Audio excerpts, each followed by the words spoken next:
इधर देखो, प्रति व्यक्ति आय क्या होता है? राष्ट्रीय आय बटे देश की कुल जनसंख्या। मतलब राष्ट्रीय आय मान के चलो कुछ भी होगा, मान चलो 10 रुपया राष्ट्रीय आय है और देश की जनसंख्या कितना है 2, तो प्रति व्यक्ति आय कितना हुआ 5 रुपए। मतलब एक आदमी कितना रुपया कमाता है? 5 रुपए कमाता है। तो उसी प्रकार प्रति व्यक्ति आय निकाला जाता है। राष्ट्र ने पूरे भर देश भर मतलब पूरे देश ने एक साल में कितना रुपया कमाया है उसको जमा करके और देश की जितनी जनसंख्या है उसको क्या दिया जाता है? भाग दिया जाता है। तो क्या प्राप्त होता है? प्रति व्यक्ति आय प्राप्त होता है। कह रहा है 2004 की रिपोर्ट के अनुसार बांग्लादेश की जो राष्ट्रीय आय है सबसे पीछे है, मतलब सबसे कम है। 2004 में मानव विकास रिपोर्ट जारी किया गया था, उसमें यह बताया गया है कि 2004 में जो है बांग्लादेश की राष्ट्रीय आय वो सबसे पीछे है, सबसे कम है। हमारे भारत के पूर्व राष्ट्रपति जिसको हम मिसाइल मैन के नाम से भी जानते हैं, उसका क्या नाम है? डॉक्टर एपीजे अब्दुल कलाम जी। इन्होंने क्या कहा था? बिहार के विकास के बिना भारत का विकास संभव नहीं है। इन्होंने कहा, किन किन महापुरुष ने कहा था? डॉक्टर एपीजे अब्दुल कलाम जी कहे थे कि बिहार के विकास के बिना भारत का विकास संभव नहीं है। अर्थशास्त्री कुजनेट, ये एक अर्थशास्त्री हैं, इनके अनुसार गरीबी जो है एक कैंसर रोग की तरह है। किसके तरह है? कैंसर रोग की तरह है। कौन बोले थे?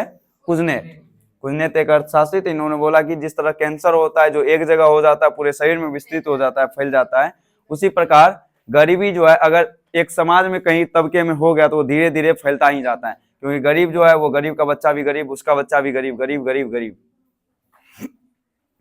15 नवंबर 2000 ईस्वी को बिहार से झारखंड को क्या कर दिया गया था? अलग कर दिया गया था। कब? 15 नवंबर 2000 ईस्वी को। कोई दिक्कत?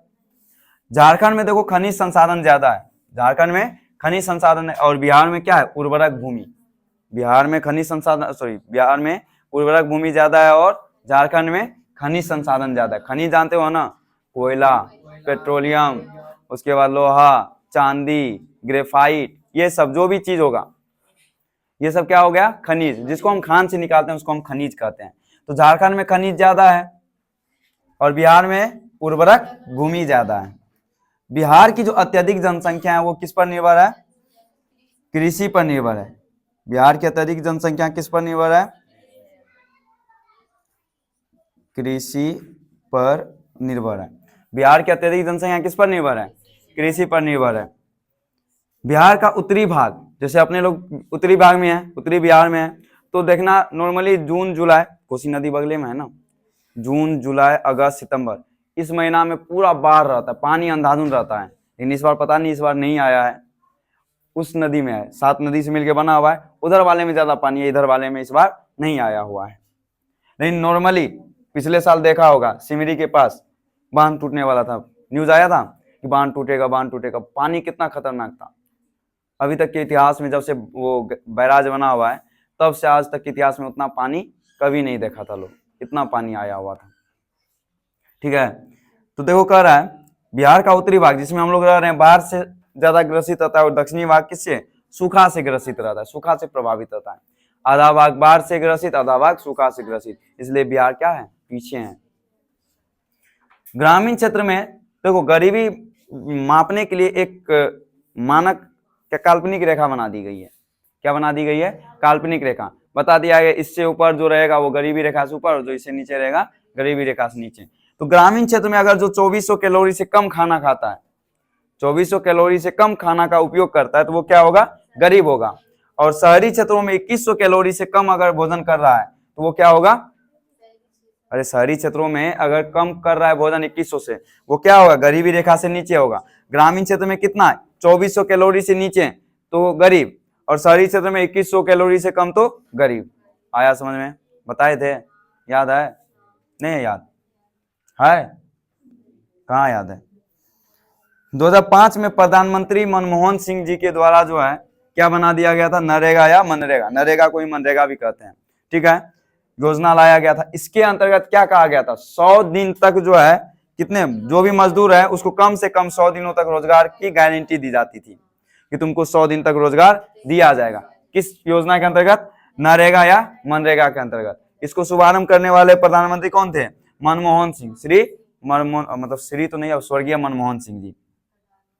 जिस देश की राष्ट्रीय आय अधिक होती है वह क्या कहलाती है? विकसित कहलाती है, और जो कम होती है वो क्या कहलाती है? अविकसित। या जैसे जो विकास कर रही हो तो उसको विकासशील। अभी भारत किस कैटेगरी में आता है, विकासशील या विकसित? विकासशील में। किस में आता है? विकासशील में। अब देखो एक चीज है एटीएम, जानते हो? एटीएम कार्ड और एटीएम मशीन। एक होता है ऑटोमेटिक टेलर मशीन। एटीएम का फुल फॉर्म क्या होता है? Automatic teller machine. समझ में आया? कोई दिक्कत? अब देखो नरेगा, नेशनल रूरल, रूरल नहीं, रूरल का मतलब हुआ शासक और रूरल का मतलब हुआ कि ग्रामीण, ठीक है? नेशनल रूरल एम्प्लॉय, यहाँ दिखाई देता है, चलो यहाँ से नहीं लिखते, यहाँ लिख देते हैं, नहीं तो कहेगा मास्टर बैमन कट्टा है।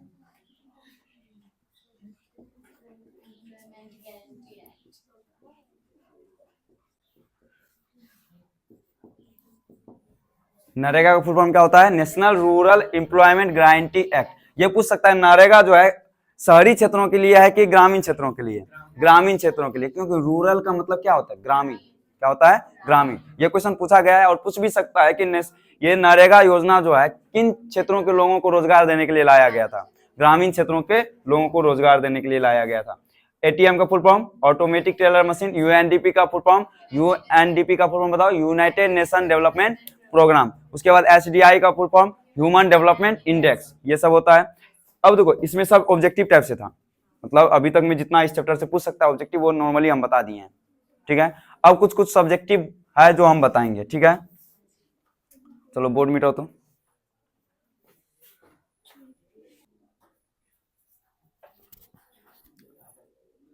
देखो इधर अर्थव्यवस्था किसे कहते हैं मालूम है? देखो अर्थव्यवस्था क्या होता है? ये एक तंत्र या ढांचा है, एक ऐसा तंत्र या ढांचा जिसके अंतर्गत हम जो भी आर्थिक क्रिया करते हैं उन सभी आर्थिक क्रियाओं का क्या किया जाता है? संपादन किया जाता है। क्या किया जाता है? संपादन किया जाता है। अर्थव्यवस्था किसको कहते हैं? एक ऐसा तंत्र या ढांचा जिसके अंतर्गत जो भी हम आर्थिक क्रिया कर रहे हैं सारी आर्थिक क्रियाओं का संपादन उसी तंत्र या ढांचा के अंतर्गत किया जाएगा, उसको क्या कहेंगे? अर्थव्यवस्था कहेंगे। आया समझ में? इन अर्थव्यवस्था को तंत्र या ढांचा के अनुसार कितने क्षेत्रों में बांटा गया? 3 क्षेत्रों में, प्राथमिक क्षेत्र, द्वितीय क्षेत्र या तृतीय क्षेत्र। प्राथमिक क्षेत्र किसको कहते हैं? कृषि क्षेत्र को प्राथमिक क्षेत्र कहते हैं। द्वितीय क्षेत्र किसको कहते हैं? औद्योगिक क्षेत्र को द्वितीय क्षेत्र कहते हैं, और सेवा क्षेत्र को तृतीय क्षेत्र कहते हैं। बहुत इंपॉर्टेंट है, हो जाएगा। फिर से सुनो, अर्थव्यवस्था किसको कहते हैं? अर्थव्यवस्था एक तंत्र या ढांचा है। अर्थव्यवस्था क्या है? एक तंत्र या ढांचा जिसके अंतर्गत क्या किया जाता है? सारी आर्थिक क्रिया का संपादन किया जाता है। सारी आर्थिक क्रियाओं का संपादन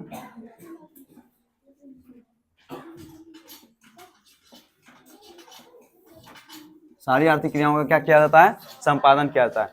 अर्थव्यवस्था क्या होता है? एक तंत्र या ढांचा जिसके अंतर्गत सारी आर्थिक क्रियाओं का संपादन किया जाता है, उसको क्या कहते हैं? हम अर्थव्यवस्था कहते हैं। इस अर्थव्यवस्था को तंत्र या ढांचा के आधार पर कितने भागों में बांटा गया है? 3 भागों में। कितने भागों में? 3 भागों में। कौन कौन? प्राथमिक क्षेत्र, द्वितीय क्षेत्र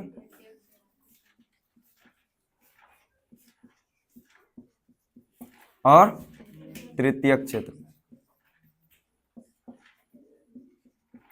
अर्थव्यवस्था क्या होता है? एक तंत्र या ढांचा होता है जिसके अंतर्गत सारी आर्थिक क्रियाओं का क्या किया जाता है? संपादन किया जाता है। इन अर्थव्यवस्था को कितने भागों में बांटा गया तंत्र या ढांचा के आधार पर? बताओ बाबू। अर्थव्यवस्था को तंत्र या ढांचा के आधार पर कितने भागों में बांटा गया है? 3 भागों में। कौन कौन? प्राथमिक क्षेत्र, द्वितीय क्षेत्र और तृतीय क्षेत्र। प्राथमिक क्षेत्र में कौन कौन आता है? कृषि क्षेत्र को हम किस में शामिल करते हैं? प्राथमिक क्षेत्र में। कृषि क्षेत्र को किस में शामिल करते हैं? प्राथमिक क्षेत्र में। औद्योगिक क्षेत्र को किस में शामिल करते हैं? द्वितीय क्षेत्र में। औद्योगिक क्षेत्र को किस में शामिल करते हैं? द्वितीय क्षेत्र में। और सेवा क्षेत्र को किस में शामिल करते हैं? तृतीय क्षेत्र में। सेवा क्षेत्र को किस में शामिल करते हैं? तृतीय क्षेत्र में। कोई दिक्कत? अब देखो कृषि में क्या सब आ सकता है? पशुपालन आ सकता है, मत्स्य पालन आ सकता है, मतलब मछली पालन आ सकता है, जंगलों से वस्तु प्राप्त करना, ये सब किस में आ सकता है? कृषि क्षेत्र में, मतलब प्राथमिक क्षेत्र में आ सकता है। समझ गया? उसके बाद है द्वितीय क्षेत्र, औद्योगिक क्षेत्र। खनन, खनन किस में आता है? द्वितीय क्षेत्र में। खनन जानते हो ना? खनन व्यवसाय किस में आएगा? द्वितीय क्षेत्र में। औद्योगिक क्षेत्र में किसी भी वस्तु का हम जैसे निर्माण करते हैं, पंखा बनाना किस में आएगा? द्वितीय क्षेत्र में आएगा। बिस्किट बनाना किस में आएगा? द्वितीय क्षेत्र में आएगा। तृतीय क्षेत्र क्या होता है? सेवा क्षेत्र को क्या कहते हैं? तृतीय क्षेत्र कहते हैं। जैसे कोई भी व्यापार हो गया, बैंकिंग हो गया, बीमा हो गया, परिवहन हो गया, ये सब किस में आएगा? सेवा क्षेत्र मतलब तृतीय क्षेत्र में आएगा। कोई दिक्कत? हो गया पहला क्वेश्चन कंप्लीट। अब है सतत विकास किसे कहते हैं?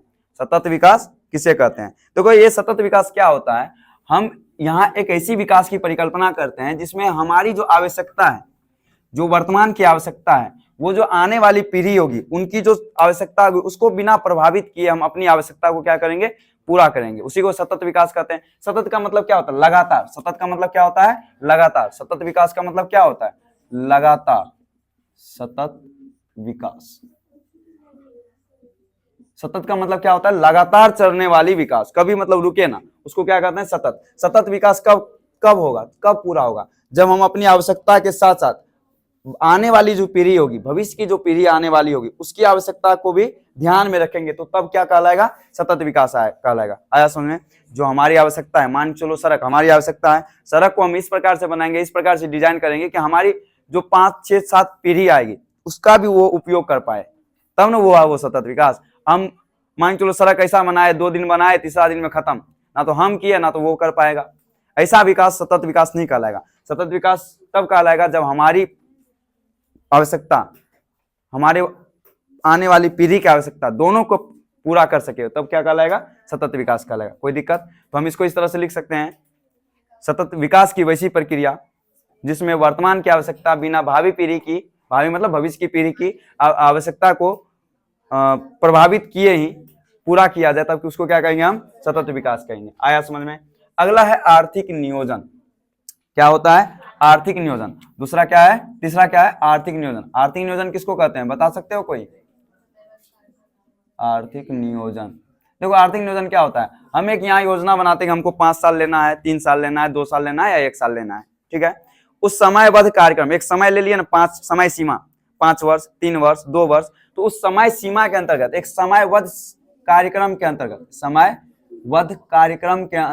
समयबद्ध कार्यक्रम के अंतर्गत जो हम योजना बनाते हैं कि हमको कितना विकास करना है, कितना मतलब अपने अर्थव्यवस्था को कितना आगे लेके चलना है, ये सब जो समयबद्ध कार्यक्रम के अंतर्गत बनाते हैं, और हमारे अर्थव्यवस्था में जो भी संसाधन उपलब्ध होता है उन सारे संसाधनों का उपयोग करके हम जो एक योजना बनाते हैं उसी को क्या कहते हैं? हम आर्थिक नियोजन कहते हैं। क्या कहते हैं? आर्थिक नियोजन। तो हम इसको इस तरह से लिख सकते हैं, एक समयबद्ध कार्यक्रम के अंतर्गत निर्धारित सामाजिक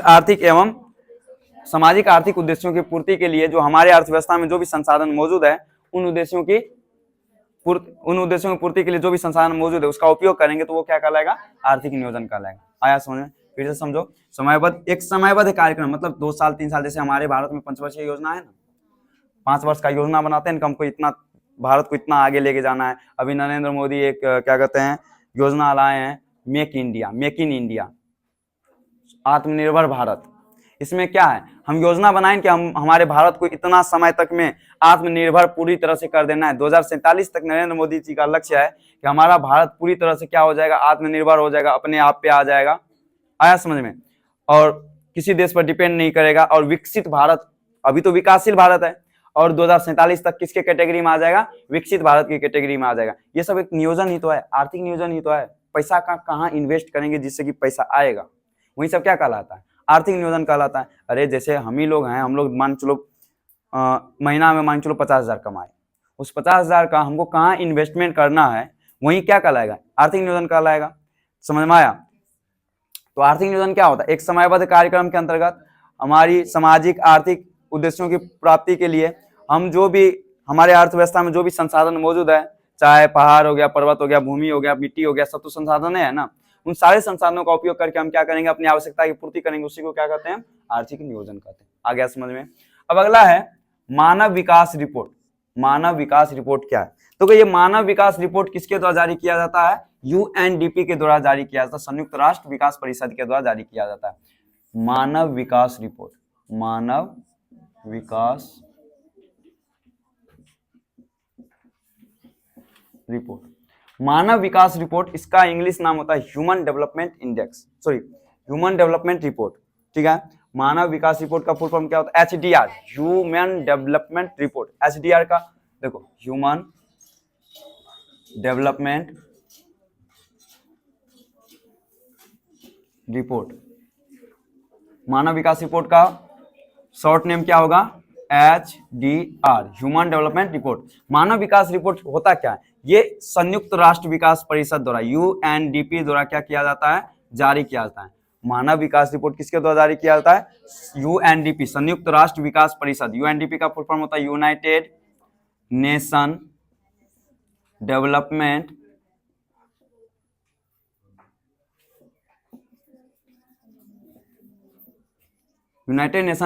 प्रोग्राम। UNDP मतलब यूनाइटेड नेशन डेवलपमेंट प्रोग्राम द्वारा एक पत्र या एक रिपोर्ट जारी किया जाता है, जिसमें यह लिखा होता है कि विभिन्न देशों की तुलना जो है ना, उसका शिक्षा, उसका जीवन, उसका रहन सहन स्तर, सब चीज के आधार पर, स्वास्थ्य, शिक्षा, आवास, इन सब चीजों के आधार पर क्या किया जाता है, देशों की, विभिन्न देशों की तुलना करते हैं, तो उसको क्या कहते हैं, मानव विकास रिपोर्ट। सिंपल सा इसमें लिखना कैसे है, मानव विकास report UNDP United Nation development programme द्वारा जारी किया गया एक पत्र होता है, एक रिपोर्ट होता है, जिसमें विभिन्न देशों की तुलना, उसके शैक्षिक स्तर, उसके विकास स्तर, उसके स्वास्थ्य स्तर, इन सब चीजों की तुलना, विभिन्न देशों की तुलना करते हैं इन सब स्तर पर। आया समझ में, इसी को क्या कहते हैं, मानव विकास रिपोर्ट कहते हैं। कोई दिक्कत। अगला है प्रति व्यक्ति आय, किसे कहते हैं, अगला क्या है, प्रति व्यक्ति आय। इसका इंग्लिश होता है per capita income, per capita income, PCI पूछ सकता है। PCI का फुल फॉर्म क्या होता है, पर कैपिटा इनकम, मतलब प्रति व्यक्ति आय। पर कैपिटा इनकम का हिंदी प्रति व्यक्ति आय। प्रति व्यक्ति आय कब निकलेगा, जब राष्ट्रीय आय में, मतलब राष्ट्रीय आय क्या होता है, पूरा साल में, एक वर्ष में कोई भी देश, एक वर्ष की अवधि में कोई भी देश जितना भी रुपया पैसा धन दौलत कमाया, उसको क्या कहते हैं, राष्ट्रीय आय कहते हैं। तो प्रति व्यक्ति आय क्या कहलाएगा, जब राष्ट्रीय आय में देश की कुल आबादी से, कुल जनसंख्या से जब भाग दिया जाता है, कुल जनसंख्या से जब भाग दिया जाता है, तो जो भागफल प्राप्त होता है उसी को क्या कहते हैं, हम प्रति व्यक्ति आय कहते हैं। क्या कहते हैं, प्रति व्यक्ति आय कहते हैं। प्रति व्यक्ति आय किसको कहते हैं, जब राष्ट्रीय आय में कुल जनसंख्या से क्या दिया जाता है, भाग दिया जाता है, उसको क्या कहते हैं, हम प्रति व्यक्ति आय कहते हैं। कोई दिक्कत है, सिंपल सा है। अभी तो हम क्लास में 10वां क्लास में है, हम इस 10वां क्लास को एक देश मान लेते हैं, ठीक है। 10वां क्लास में मान के चलो यहाँ 20 विद्यार्थी है, कितना विद्यार्थी है, 20, और मान चलो पूरा 200 विद्यार्थी जो है पूरा साल कमाया, 100 रुपया पूरा साल कमाया, तो कितना हुआ, 2000। तो मतलब पूरे क्लास की आय कितना हुआ, साल का, क्लास, इसको हम कहते हैं क्लास की आय, कितना हो जाएगा, 2000। कितना विद्यार्थी है, 20, क्लास की जनसंख्या कितना है, 20, तो 2000 में से 20 को भाग देंगे तो कितना हुआ, 100। तो इसका मतलब 100 रुपया प्रति व्यक्ति कमाया, पूरे क्लास ने, एक एक विद्यार्थी कितना कमाया, एक साल में 100 रुपया कमाया। कोई दिक्कत। तो वैसे ही सिंपल सा है, पूरा राष्ट्र, पूरा देश एक साल में जितना कमाता है, और देश की जो जनसंख्या है कुल, उसको जब हम भाग देंगे और जो भागफल प्राप्त होगा उसी को क्या कहेंगे, हम प्रति व्यक्ति आय कहेंगे, ठीक है। अगला है ATM कार्ड क्या होता है। ATM कार्ड से आप क्या समझते हैं, ATM कार्ड, तुम लोग ATM कार्ड देखे हो, अरे स्टेट बैंक का देखे होगे, पंजाब नेशनल बैंक का देखे होगे, एक छोटा सा कार्ड होता है कि नहीं होता है, उस पर कुछ अंक अंकित होता है, फलाना चिलाना, 1 2 3 4, उसके बाद एक इस तरह से चिप टाइप से लगा हुआ रहता है, गोल्डन कलर का, इस तरह से ऐसे करके ऐसे करके ऐसे करके लगा रहता है कि नहीं लगा रहता है, वो सब लगा रहता है। तो देखो ATM कार्ड क्या होता है, यह एक प्लास्टिक का कार्ड होता है। ATM कार्ड क्या होता है, अगला क्या है, ATM कार्ड क्या है, ATM कार्ड से आप क्या समझते हैं, सिंपल सा है, पहले लिखना है इसका, ऑटोमेटिक टेलर मशीन का फुल फॉर्म क्या होता है, ऑटोमेटिक टेलर मशीन, क्या होता है, ऑटोमेटिक टेलर मशीन, क्या होता है बाबू, ऑटोमेटिक टेलर मशीन, ठीक है।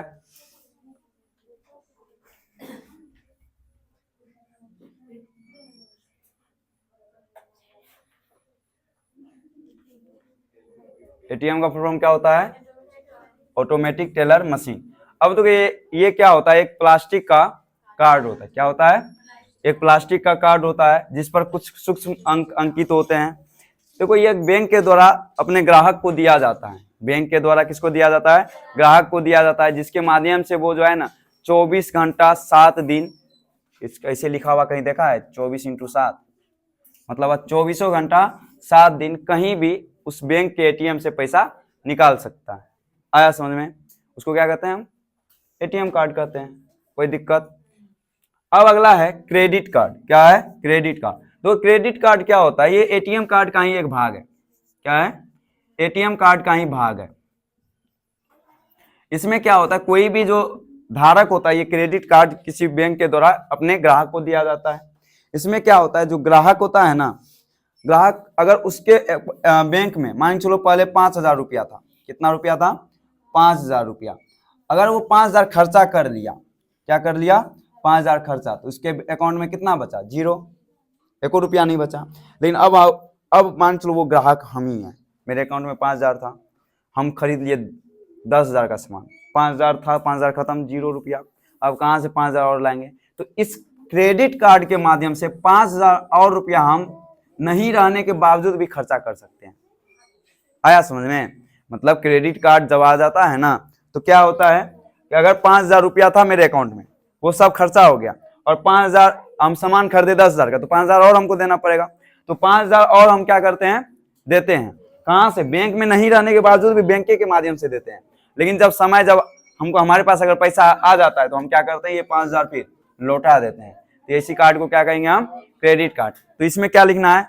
वैसी कार्ड, यह एक प्लास्टिक का कार्ड होता है जो बैंक के द्वारा अपने ग्राहक को दिया जाता है, जिसमें कोई भी व्यक्ति अगर उसके अकाउंट में पैसा नहीं है, उसके अकाउंट में बैलेंस नहीं है, अगर वो सामान की खरीदारी कर रहा है, तो पर भी उसका उपयोग करके सामान खरीद सकता है। कोई भी वस्तु का उपयोग, कोई भी वस्तु खरीद सकता है।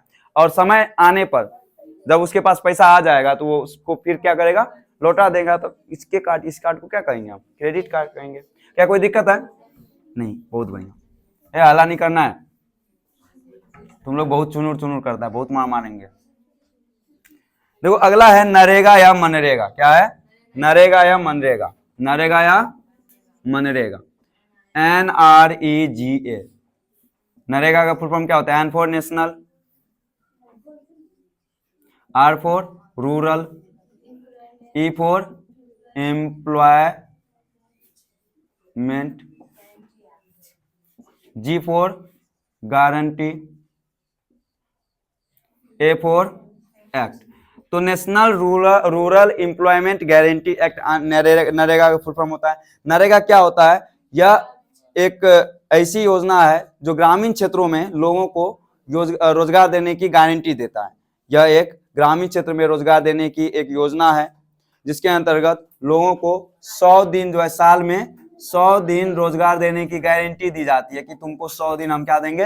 रोजगार देंगे। और इसके लिए न्यूनतम मजदूरी भी फिक्स की गई है। ऐसा नहीं कि तुमको काम दे देंगे या पैसा नहीं देंगे, ऐसा नहीं है। मान चलो जो अभी वर्तमान में 300, 400, 500 रुपया होगा राजमिस्त्री का, मान चलो 700 रुपया है राजमिस्त्री का, तो 700 रुपया उसको दिया जाएगा दिन का। तो मान चलो 700 रुपया दिया, और कितना हुआ इधर? कितना हुआ? 100। तो मतलब 100 दिन में कितना कमाया? अरे 100 दिन में कितना कमाया? 70,000 कमाया कि नहीं कमाया? कमाया ना, कोई दिक्कत? तो ये हो गया इसका क्या, किसके अंतर्गत ये सब दिया जाता है? नरेगा के अंतर्गत। किसके अंतर्गत? नरेगा के अंतर्गत। इसकी शुरुआत कब की गई थी? अभी बताए थे थोड़ा देर पहले, 2005 में। कौन किए थे?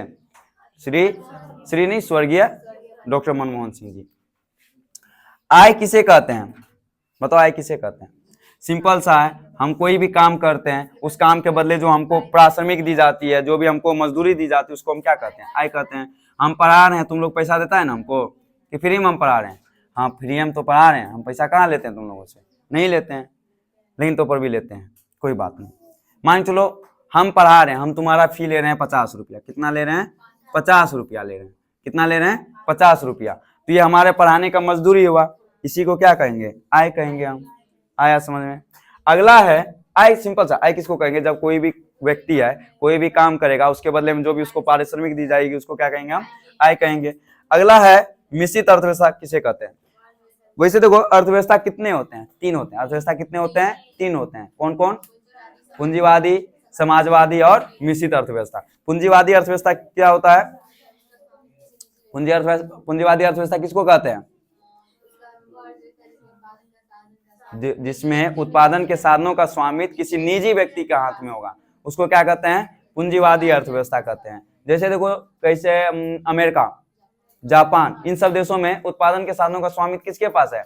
किसी निजी व्यक्ति के पास है, और वो उसका उपयोग किसके लिए करता है? अपने निजी लाभ के लिए करता है। उसको पूंजीवादी अर्थव्यवस्था कहेंगे।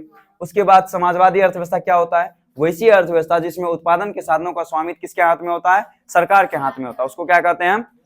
समाजवादी अर्थव्यवस्था कहते हैं। और इसमें जो सरकार क्या करेगा? समाज का कल्याण करेगा, लोक कल्याण करेगा। आया समझ में? और मिश्रित अर्थव्यवस्था किसको कहते हैं? जिसमें उत्पादन के साधनों का स्वामित्व सरकार एवं निजी व्यक्ति दोनों के पास होता है, तो उसको क्या कहेंगे हम? मिश्रित अर्थव्यवस्था कहेंगे। क्या कोई दिक्कत? और मिश्रित अर्थव्यवस्था किसमें किसमें है? किन कौन देश में? भारत में, नेपाल में, इन सब देशों में क्या है? मिश्रित अर्थव्यवस्था है। आया समझ में? अरे हाँ या ना? कोई दिक्कत? बहुत बढ़िया, वैसे ही पढ़ना है। और देखो ये इंपॉर्टेंट है, सब हम वीवीआई टाइप से है जो पढ़ाए हैं, सबको हम वीवीआई पढ़ाए हैं। मतलब इससे मतलब क्वेश्चन आ सकता है, और यही क्वेश्चन सब आया हुआ क्वेश्चन सब है। कोई मतलब ऐसा नहीं है कि रॉकेट साइंस है, क्या इसमें रॉकेट साइंस है? सब है, आराम से है, पढ़ोगे तो सब आसान है, नहीं पढ़ोगे तो सब मुश्किल है। काटो।